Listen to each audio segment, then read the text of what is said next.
"I want 100 aircraft," said the black man. The CEO shouted, "You are poor," and he paid dearly for it. The silence cut like glass as Marcus Thompson looked up and said the words that would make 3 salespeople burst into laughter. The CEO descended the marble stairs with steps that echoed his authority, straightened the knot of his Italian tie, and pointed his finger at the 62-year-old man's face. "Security," he shouted in a voice that didn't hide its contempt. "Get this beggar out of here before real customers see this shame." Marcus didn't move. His hands remained steady, holding a worn leather briefcase, fingers calloused from decades of hard work showing grease stains that no amount of soap could completely remove. He was wearing a red flannel shirt with a small rip in the pocket, faded jeans, and work boots that had seen more airport runways than most people would visit in a lifetime. It was a hot June morning in Dallas when Marcus walked into the headquarters of Skyline Aviation, the largest business aircraft dealer in Texas. The mirrored glass building reflected the cloudless blue sky, creating the illusion that the place belonged more to heaven than to earth. Inside, the air conditioning maintained a temperature that made people forget about the suffocating heat outside. Gulfstream and Bombardier jets glittered under lights that cost more than luxury cars, each aircraft positioned like a jewel in an exclusive display case. 3 salespeople were talking near a table where very expensive aviation magazines were perfectly aligned. Tyler Morrison, 28 years old, wearing a navy blue suit that probably cost an average worker's monthly salary, was the one who noticed Marcus first. He nudged Jennifer Hayes, 35, a flawless blonde with heels that clicked on the marble floor like little hammers of judgment. The third salesperson, Robert Chen, 41 years old, just sighed and looked at his tablet again, already knowing how that scene would end. What none of them knew, what not even in their most absurd fantasies could they imagine, was that inside that worn briefcase there was something that would completely destroy the false sense of superiority they carried. Something that would make Tyler cry while hiding in the executive bathroom. Something that would make Jennifer question every choice that turned her into the kind of person she swore she would never be. And Robert, he would have such a deep crisis that he would quit 6 weeks later to work in community education. Marcus walked slowly between the shiny aircraft. His eyes, deep brown like wells of accumulated wisdom, studied every detail with the familiarity of someone who understands exactly what they are seeing. He ran his hand over the fuselage of a silver Gulfstream G650. The metal was cold beneath his rough palms, bringing back memories of mornings in empty hangars, of nights repairing engines while others slept, of dreams that seemed impossible for a black boy growing up in a neighborhood where planes were just white streaks in the sky. Tyler approached with that professional smile that didn't reach his eyes. "Good morning, sir. May I help you?" His voice carried that tone that well-dressed people use with poorly dressed people, as if he were speaking to someone who didn't fully understand the language. "I want to talk about aircraft," Marcus replied in a calm voice. There was no rush in him. Men like Marcus have learned over decades that the best things take time, and that people in a hurry often make terrible decisions.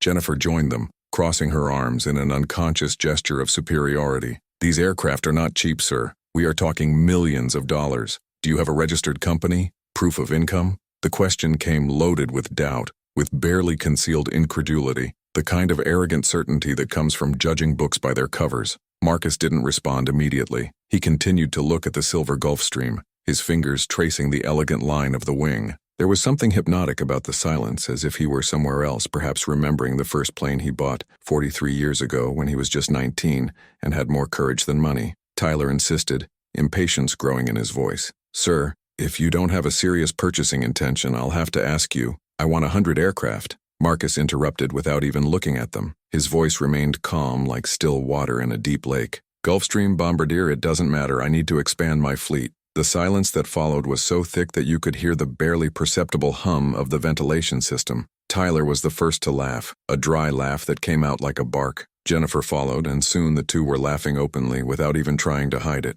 Robert didn't laugh, but his eyes had the same disbelief. 100 aircraft. That black man with dirty boots and a patched shirt wanted 100 business aircraft. That's when the door to the second-floor office opened, and James Caldwell came down the stairs with the posture of someone who never questioned his place at the top. 47 years old, perfectly combed gray hair, gray suit that cost more than most people made in 6 months. His blue eyes scanned the scene, 2 salesmen laughing, a saleswoman observing, and in the center a man who clearly did not belong to that world of luxury and exclusivity. "What kind of nonsense is this?" James's voice cut through the air like a sharp blade. "If you're enjoying this story, don't forget to subscribe to the channel so you don't miss what happens next." Tyler straightened up, trying to regain his professional composure. Mr. Caldwell, this gentleman here says he wants to buy 100 aircraft. He barely managed to finish the sentence without letting out another laugh. James descended the last step and walked towards Marcus with measured, calculated steps. He had that expression that powerful men wear when they believe the world was made to confirm their first impressions.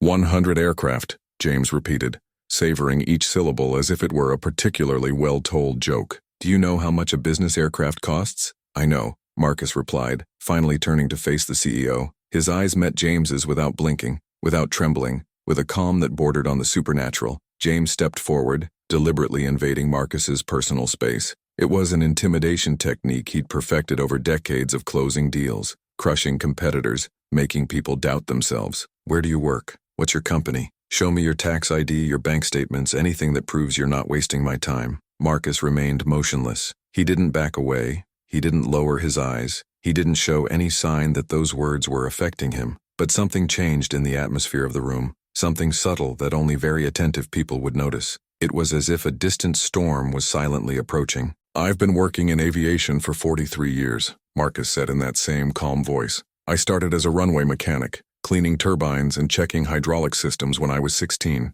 At 19, I bought my first used aircraft with money I saved over 3 years working double and triple shifts. James rolled his eyes and turned to his salespeople. Are you listening to that? He bought a used aircraft. The imitation was cruel, exaggerated, designed to humiliate. We don't sell junk here, friend. This is Skyline Aviation. Our customers are CEOs of Fortune 500 companies, celebrities, politicians. It's not a place for people who buy a used aircraft and think they're a pilot. Marcus opened the worn folder. The sound of the zipper breaking the tense silence made everyone look up. Inside there were documents, papers organized in transparent plastic folders. But James didn't even wait to see what they were. Security! He shouted, waving violently at 2 guards who stood at the entrance. Get this man out of here now, and if he comes back, call the police. I'm sick of people thinking they can come in here and waste our time with ridiculous costumes. The 2 security guards hesitated. There was something about Marcus's posture, the way he held that folder, that didn't fit with the narrative James was painting. But orders were orders,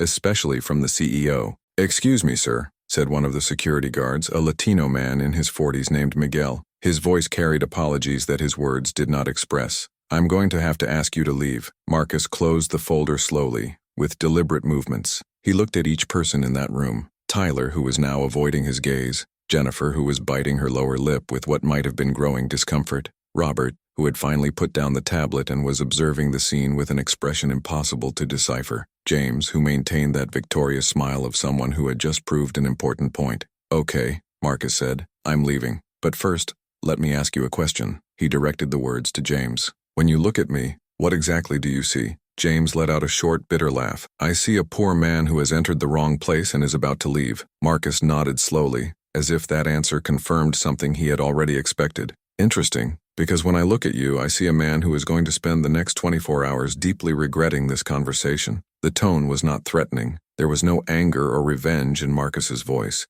It was just a simple, almost melancholy statement, the kind prophets make before inevitable events.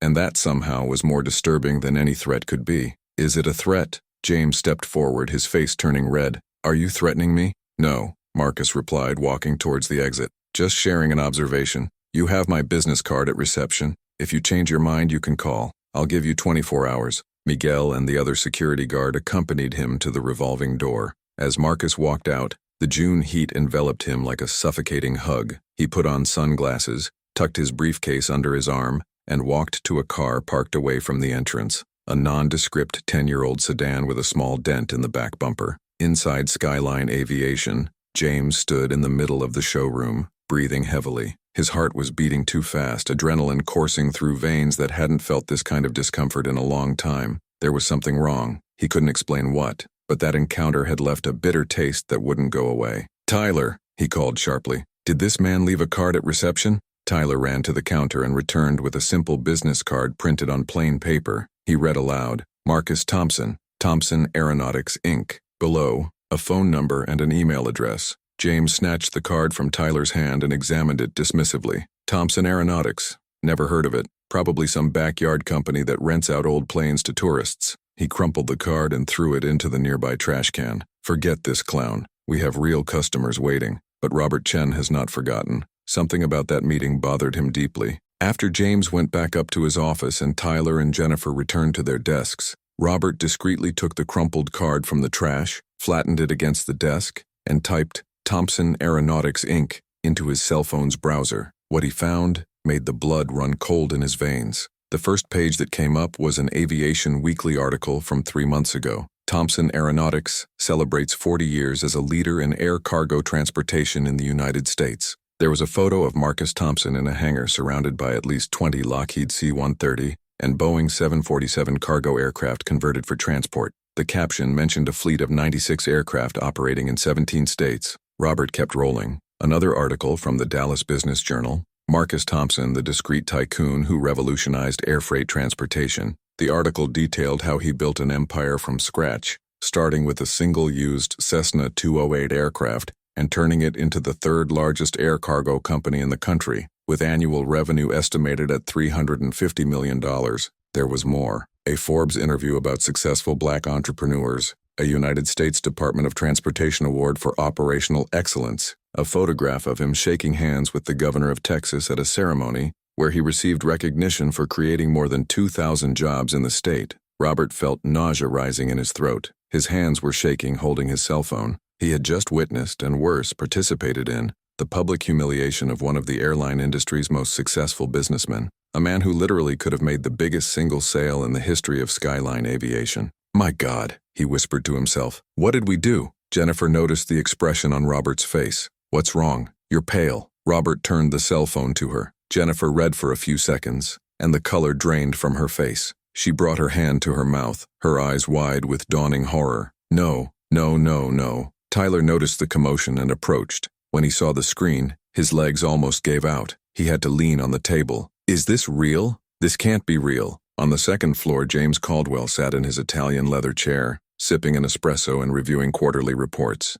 He had no idea that the world as he knew it was about to fall apart. And Marcus Thompson? He was sitting in his ordinary sedan, dialing a number on his cell phone. When the caller answered, he said calmly, Sarah, get the contracts ready. We're going to need financing for 100 new business aircraft. Yes, I know it's a big ask. Try Boeing and Gulfstream directly. If Skyline doesn't want our business, others will. Robert Chen couldn't wait. Completely ignoring company protocols, he ran up the stairs, jumping 2 steps at a time. His heart was beating so hard that it seemed to want to escape his chest. He knocked on James's office door without waiting for a response and entered. James looked up from the reports with visible irritation. Robert, I don't remember authorizing you to break into my office. Orium, what the hell do you want? Mr. Caldwell, we made a terrible mistake. Robert placed his cell phone on the mahogany table, the screen still showing the Aviation Weekly article. Marcus Thompson is not a poor man. He owns Thompson Aeronautics, the third largest air cargo company in the country. James took out his cell phone and started reading.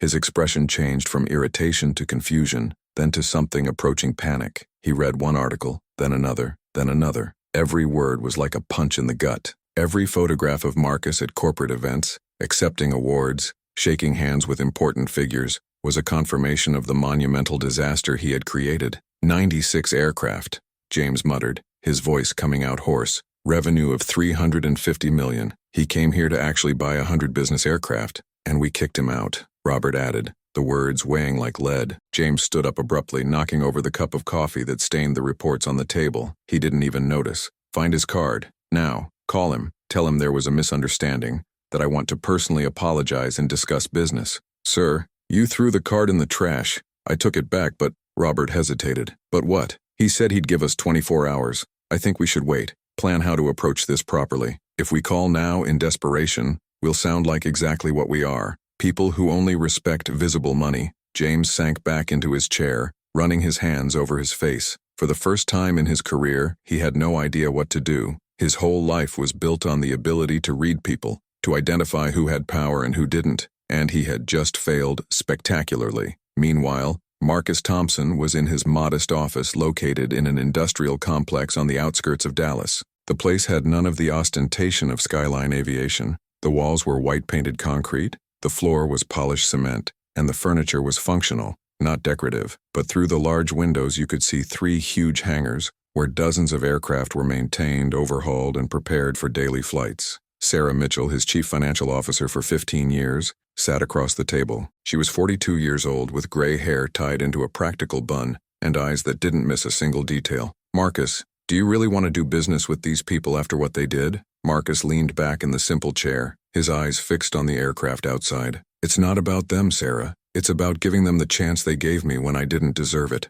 Sarah frowned. "What are you talking about?" Marcus was silent for a long moment. When he finally spoke, his voice carried a weight of old memories. "When I was 26, I already had 3 aircraft. They weren't much, 2 old Cessnas and a Piper that lived more in maintenance than in the air. But I was growing, making deliveries for small businesses, building a reputation." He paused, his fingers drumming lightly on the table. "One day a man came to my hangar. White man, about 60 years old, impeccably dressed, driving a new Mercedes. He said he had heard about me, that he needed medical equipment urgently transported between Houston and El Paso, and he was willing to pay well." Sarah listened attentively. She had never heard this story. "I was too excited," Marcus continued, a sad smile crossing his face. "I didn't check his credentials, I didn't ask for references, nothing. I just saw a rich man who wanted to give me money. I loaded the equipment into my 3 aircraft, used all my available pilots, used up all the fuel I had in stock." "Let me guess," Sarah said softly. "The equipment was stolen." Marcus nodded. "Medical equipment stolen from a hospital in Dallas. The police arrested me the next day. I didn't know anything. I was just a greedy fool who didn't ask the right questions. I spent 3 days in jail before my lawyer got me released. I lost the 3 aircraft, seized as evidence. I lost every contract I had. My name was on the front page of the newspaper. Local pilot involved in theft of medical equipment." Sarah leaned forward. "Marcus, I've worked with you for 15 years and I never knew this. Because it's not something I like to remember. I was ruined. No aircraft, no money, no reputation. And worse, no hope. I was 26 years old, and I thought my life was over before it really began." Marcus got up and walked to the window, watching his employees working in the hangars. "That's when a man named William Foster showed up." "Who was he?" "Owner of a small air transport company. He had heard my story, and for some reason I never fully understood. Believed me. He offered me a job as a pilot even when no one else would even give me the time. More than that, he taught me the real business. How to verify customers, how to build secure contracts, how to grow with integrity." Marcus returned to the chair. 3 years later, when William decided to retire, he sold me his company. Not at market value, but at a price I could pay with financing over 10 years. Those 6 aircraft he had were the real beginning of Thompson Aeronautics. "He gave you a second chance," Sarah concluded. "Not just a second chance. He gave me dignity when the whole world said I didn't deserve it. He saw something in me that I couldn't see in myself at that moment." Marcus picked up the Skyline Aviation business card that had been left on the dashboard of the car. "James Caldwell judged me by my clothes, by my appearance, by the color of my skin. He saw what he expected to see, a worthless, poor man, just like I saw that man in the Mercedes and saw only easy money, without asking the hard questions. So will you forgive him?" Marcus smiled, but there was something sad about that smile. "I'll give him the chance to redeem himself, but only if he really wants to. True regret doesn't come from losing money, Sarah. It comes from understanding that you caused another human being unnecessary pain." That night, James Caldwell did not sleep. He sat in the living room of his mansion in a gated community, drinking whiskey and staring at Marcus Thompson's crumpled business card. His wife, Diana, came downstairs around 2 in the morning and found him there, still wearing his suit, his eyes red. "James, what happened?" She sat down next to him, touching his arm with genuine concern. He told everything, every humiliating detail of the afternoon, the laughter, the cruel words, the expulsion, and then the devastating discovery of who Marcus Thompson really was. Diana listened silently, her face showing a disappointment that cut James deeper than any words could. "You've always said you built Skyline on respect and excellence," she said finally. "How can you respect customers when you don't respect people?" The question hung in the air like smoke. James had no answer. For the first time in decades, he was being forced to look at himself without the comfortable filters of success and money, and what he saw there wasn't pretty. At 6 in the morning, James was back at Skyline Aviation. He instructed the cleaning crew to polish every inch of the showroom until it shined. He ordered fresh flowers to be brought, personally prepared imported special coffee. I told Tyler, Jennifer, and Robert to dress in their best attire and be ready to welcome the most important client the company has ever had. "What if he doesn't come?" Tyler asked, voice shaking with guilt and nervousness. "Then we will have learned the dearest lesson of our lives," replied James. 9 in the morning came and went. 10 o'clock, 11. The showroom was perfect. The team was ready, but Marcus Thompson didn't show up. James checked his cell phone every 5 minutes, waiting for a call, an email, any sign. Nothing. At noon, Robert found James sitting in his office, staring into space. Mr. Caldwell, perhaps we should call him. The 24 hours have long since passed. James shook his head slowly. He said 24 hours for me to change my mind, not for him to come back. I think I misunderstood what he meant. That's when Jennifer knocked on the door, her face pale. Gentlemen, you need to see this. Now. They ran to the second-story window that faced the avenue. Outside, an entire fleet of trucks was parking in formation. They weren't normal trucks. They were giant trailers, each carrying dismantled aircraft parts. 20, 30, 40 trucks forming a line that stretched 2 blocks. And in front of everyone getting out of an ordinary sedan was Marcus Thompson. Marcus walks up to the entrance of Skyline Aviation as calmly as ever. Same worn leather briefcase under his arm, same work boots. But this time, behind him, dozens of men and women get out of the trucks. Pilots, mechanics, engineers, all wearing blue jumpsuits with the Thompson Aeronautics logo embroidered on the chest. James practically flies down the stairs, Tyler, Jennifer, and Robert running after him. When they reach the door, they stop abruptly. Marcus is standing outside, watching them through the glass, waiting. There is arrogance on his face. It's just patience. The patience of a man who knows exactly what he's worth and doesn't need to prove anything to anyone. James pushes the door open with shaking hands. Mr. Thompson, 24 hours. Marcus interrupts softly. I said you would have 24 hours to change your mind, not for me to return, so you can decide what kind of man you want to be.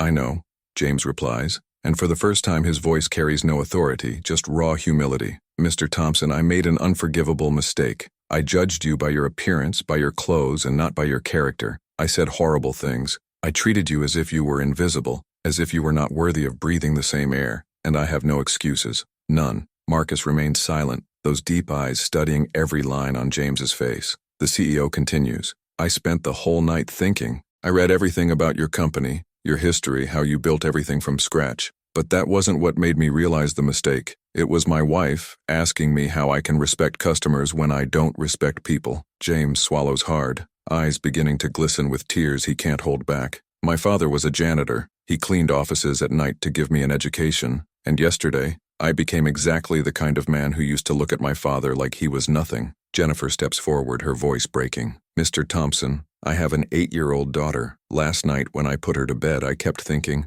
what would I say if someone treated my girl the way I treated you? How could I look her in the eye and say that all people deserve respect when I haven't shown it myself? Tyler is openly crying now. I grew up poor. My mother raised 3 children alone, working 2 jobs. When I got this position, I swore I would never forget where I came from. But I did. God, how I forgot. And yesterday I laughed at you. I laughed at a man who built more in 1 life than I will in 10. Robert is the last to speak. I don't have good excuses. I just know that I stood there, knowing I was wrong, and did nothing. And that makes me worse than others because I saw injustice and chose silence. He pauses, taking a deep breath. That's why I'm resigning today. I don't deserve to work here or anywhere that requires integrity. No, Marcus finally speaks, his voice cutting through the confessions. Don't resign, not yet. He opens the worn folder, and for the first time, everyone sees what's inside. These are not just financial documents. These are contracts, already printed, already reviewed by lawyers,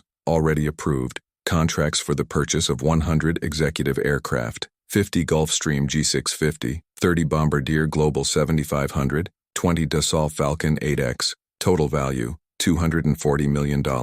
This represents the biggest single sale your company has ever made, says Marcus, placing the contracts on the reception desk. And it would be the largest commission the 4 of you would ever receive. Tyler, your share would be about $1,200,000. Jennifer the same. Robert being senior salesman, $1,800,000. And for you, Mr. Caldwell, that would represent a net profit of about $18 million. The silence is absolute. Nobody moves. Nobody breathes. But money isn't why I'm here, continues Marcus. I brought my current fleet, 96 cargo aircraft, some with 20 years of service, some with 15. They still function perfectly, but it's time to modernize. I plan to use them as part payment, bringing the total cost down to about $160 million in cash. He pauses, looking at each of them. Yesterday, you judged me because my clothes weren't expensive. My boots had mud on them. My hands had grease on them. You saw a 62-year-old black man and decided before I even opened my mouth that I was worthless. Mr. Thompson, James starts, but Marcus raises his hand. Let me finish. I could leave now, take this contract to Seattle, to Los Angeles, to Miami. There are 10 dealers who would kill for this deal, but I'm not going to do that. Do you know why? Nobody responds. Everyone is hypnotized. Because 36 years ago I made a terrible mistake. A man came to me asking for work. He was 65, hands shaky from arthritis, old clothes, and I, young and stupid, told him he was too old, too slow, that I needed young, strong people. I humiliated him. Marcus closes his eyes briefly, the pain of that memory still fresh. That man was William Foster, and instead of leaving in anger, he stood there and taught me a lesson I've never forgotten. He told me his story, how he built a company from scratch, how he lost everything in a bad divorce, how he was starting over. And then he asked me a simple question, "Son, when you look at me, what do you see?" I told him I saw an old man trying to do young man's work, and he said, "Funny, when I look at you, I see my youngest son. He also judges people by their appearance, and one day it will cost him something much more valuable than money. It will cost you your humanity." Marcus opens his eyes, and there are tears there now. William didn't go to work for me that day, but he came back a week later and offered me a job. Yes, the man I humiliated gave me work when I needed it most. After I lost everything through my own greed and lack of judgment, he taught me this business, he taught me integrity, and when he retired, he sold me his company for a price I could afford, even when others offered twice as much. James is on his knees now, tears flowing freely. "Please, Mr. Thompson, give us a chance to do this right, to prove that we can be better." Marcus looks at the trucks outside, then back at James. "I'm going to give you this chance, but not because you need the money or the commission, because I believe, as William believed in me, that people can change, that a moment of shame can become a point of transformation." He takes the contracts and hands them to James. "But there are conditions. I want you to create a training program for all employees on unconscious bias. I want you to hire at least 3 salespeople from diverse backgrounds in the next 6 months. And I want you, once a month, to open this showroom to public school students, especially from underserved communities, to show that aviation is not just for the rich." "We'll do all of that," James responds immediately. "Everything and more. And one last thing," Marcus adds. "Every time you're tempted to judge someone by their appearance, I want you to remember this day. The day you almost lost $240 million because you couldn't see past their clothes. Because let me tell you a secret, I wear these clothes on purpose when I visit new business partners." Jennifer's eyes widen. "On purpose?" Marcus smiles for the first time. "Yes, because the people who treat me nice when they think I'm poor are the people I want to do business with." William taught me that too. He said, "Marcus, character is how you treat people who can't do anything for you. Yesterday you failed that test. Today they are being given a second chance. Don't waste it." In the following hours, something extraordinary happens. Marcus personally guides James and his team through each aircraft in their current fleet, explaining the history of each, the challenges overcome, the routes flown. He introduces his pilots, his mechanics, addresses each one by name, knows their family stories, and James observes, truly observes for the first time, how a man who built a $350 million empire has not lost his humility, how he shakes each person's hand with the same respect, be it the CEO or the youngest mechanic, how he listens when people speak, not just waits for his turn to speak. In the afternoon, when the contracts are signed and the details are finalized, Marcus prepares to leave. James walks him to the car. "Mr. Thompson, may I ask you a question?" "Of course. You said that William Foster saw his youngest son in me. What happened to him?" Marcus is silent for a long moment. "David Foster. He became a successful corporate lawyer in New York. Rich, powerful, influential, and completely miserable, because he built his entire life on appearances and status. William tried to teach him just as he tried to teach me, but David never wanted to learn. He died at 52 of a heart attack, alone in an empty office at 3 in the morning, working in a business that didn't work, meant nothing." James feels a chill down his spine. "That could have been my story." "Yes," Marcus agrees, "but it doesn't have to be. You have something David never had, the ability to recognize when you're wrong and the courage to change. Don't waste that." They shake hands, but this time it's different. It's not a business squeeze, it's a deal between 2 men who understand that true value isn't in their bank accounts, but in the lives they touch. 6 months later, on a crisp December afternoon, Skyline Aviation is unrecognizable. Not physically. The building is still the same. The aircraft still shine under the LED lights. The marble still reflects each step. But something fundamental has changed in the atmosphere of the place. A 19-year-old named DeAndre Washington walks through the revolving door. He wears worn jeans, a sweatshirt from the local community college, and sneakers that have seen better days. His hands shake slightly as he holds a battered notebook. He's here because he saw an advertisement about an aviation internship program, but with every step he takes in the impeccable showroom, his courage wanes. Tyler Morrison sees him first. For a split second, something old flashes in your eyes, that automatic judgment. that quick assessment based on appearances. But then, he remembers. Reminds me of a 62-year-old man with dirty boots. Remember the tears you cried that day. Remember the promise you made. Good afternoon. Tyler approaches with a genuine smile. My name is Tyler. How can I help you? I came to ask about the internship program. DeAndre responds, his voice coming out lower than he intended. But looking around, I think maybe I'm not. You're probably looking for someone with more. You're in exactly the right place. Tyler interrupts gently. Come, let me introduce you to Mr. Caldwell. He'll want to meet you in person. DeAndre follows Tyler up to the second floor, his heart beating so loud he's sure everyone can hear it. James Caldwell is in his office, but he is not the same man he was 6 months ago. There is less arrogance in his stance, more openness in his face. DeAndre Washington. James reads the name in the notebook the young man nervously presents. You study mechanical engineering at community college. Excellent grades. You work part-time at a supermarket to help your mother. Why aviation? DeAndre takes a deep breath. When I was 10, my mother took me to the airport for the first time. We had never flown. We couldn't afford it, but she wanted me to see the planes. And I saw an older black man wearing a pilot's uniform walking through the terminal. Everyone turned to greet him respectfully. He pauses, eyes shining. My mother told me, son, you can be anything you want to be. Don't let anyone tell you otherwise. That day I decided I wanted to be a pilot. James feels something tighten in his chest. 6 months ago, he would have found 10 reasons to reject that young man. Today, he sees only possibilities. DeAndre, you're hired. Let's get started with the internship program. If all goes well, and I'm sure it will, we have a full scholarship available for your full aviation education. DeAndre freezes. Sir, I don't know what to say. Say you're going to work hard, and one day when you're flying your own plane, you'll remember to reach out to another young person who has dreams but no resources. I promise, DeAndre whispers, tears streaming down his face. That same afternoon, Marcus Thompson stops at Skyline Aviation. It is not a scheduled visit. He just likes to stop by every now and then, have a coffee, observe. It's your way of checking whether the change was real or just performance. When he enters, he finds DeAndre being introduced to the mechanics in the back hangar. Jennifer is patiently explaining the hydraulic systems of a Gulfstream, answering each question with the same seriousness she would give to a customer paying millions. Robert is showing DeAndre how to read technical manuals,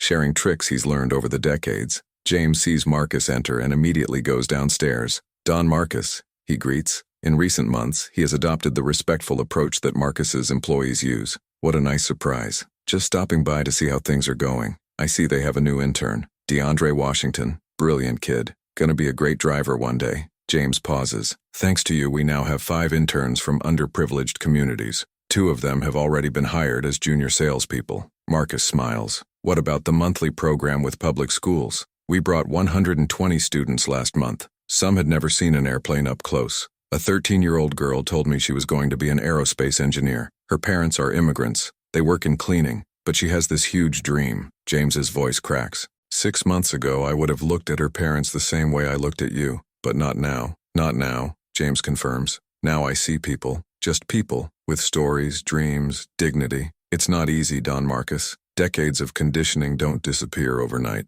But every day, consciously, I choose to see differently. They walk together to the showroom. Tyler is helping a customer, a middle-aged man wearing simple work clothes. 6 months ago, Tyler wouldn't have even approached. Today, he treats the man with the same attention he would give a billionaire, because he learned that you can't know who is who until you talk, get to know each other. Listen, do you know what William Foster told me before he died? Marcus asks suddenly. James shakes his head. He said, Marcus, I didn't save you. I just showed you who you always were beneath the fear and pain. Now it's your turn to do that for others. It took me years to understand what he meant, but now I understand. We are not saviors. We are just mirrors reflecting to people the potential they carry. And you were my mirror, James says softly. He showed me the monstro I was becoming, but also the person I could be. Marcus puts his hand on James's shoulder. The longest journey is the one we take back to our humanity. You are making that journey, that's all that matters. They stand there in comfortable silence, watching the showroom go by. DeAndre runs past carrying a technical manual,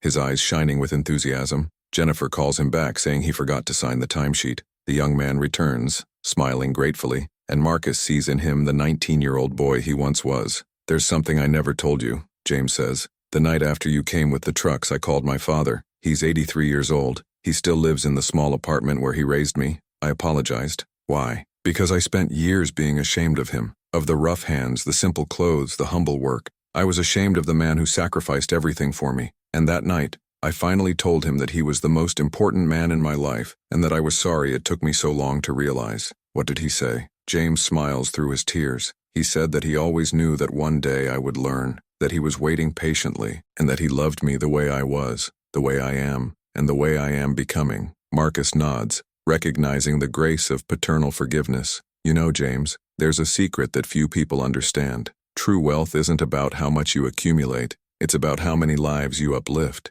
It's not about the size of your bank account, it's about the size of your impact. I'm learning that, James responds. Slowly, but I am. 2 years pass. Skyline Aviation is not just a successful dealership, it is a model of corporate transformation. Articles are written about your diversity program. Universities study their recruitment methods. But more important than any award or recognition are the stories. DeAndre Washington is now in flight school, his education completely paid for by the Skyline Scholarship. He flies his first solo flights and sends photos to James, who proudly displays them in his office. The 13-year-old girl who wanted to be an aerospace engineer, she now spends her Saturdays at Skyline, learning from the engineers, asking questions, dreaming big. Her parents, that immigrant couple who work in cleaning, were invited by James to a special dinner where he personally thanked them for raising such an extraordinary daughter. Tyler opened a mentoring program where successful salespeople mentor young people from underserved communities interested in sales and business.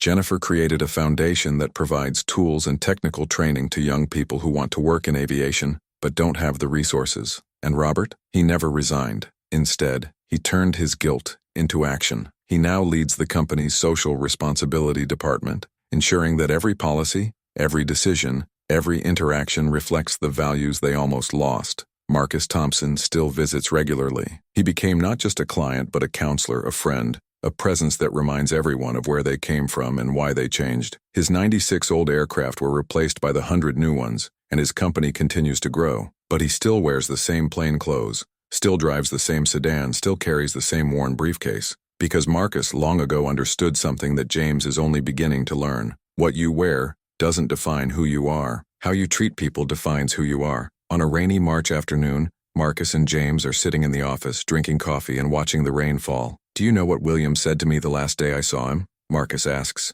What? He said, Marcus, when I die, don't cry for me. Just promise that you will do for others what I did for you, because that's how we truly live forever. Not through the money we leave behind, but through the lives we touch. And I promised. James looks at Marcus with deep respect. And you have fulfilled that promise thousands of times. No, Marcus corrects gently. We deliver. Because now you too carry this responsibility. Every person that walks through your doors, every young person you hire, every second chance you give is William living through you too. James feels the weight and privilege of these words. I will not disappoint. Not you, not William, not myself. I know, Marcus smiles, because you finally understood the most important lesson of all. What it is? That we're all the same thing underneath the clothes, the cars, the titles. We're all just people trying to find our way. Deserving dignity, waiting for a chance. And when you see that, really see that, the whole world changes. The rain keeps falling outside, improving the streets, renewing the city.